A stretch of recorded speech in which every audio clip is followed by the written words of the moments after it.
Eu vou usar um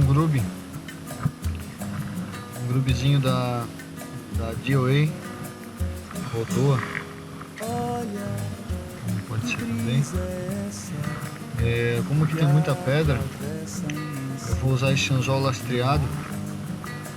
O anzol lastreado, ele vai ficar protegido aqui e vai ajudar a não trancar nas pedras. Eu costumo fazer isso aqui, passar o anzol aqui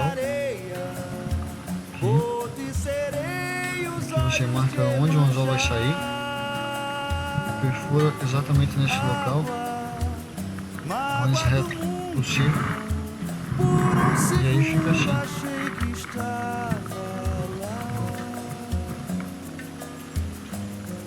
Vou pegar um pouquinho aqui, ó. Então fica bem protegido, e assim não enrosca. Vamos ver o que vai dar. Que luz é essa que abre um caminho?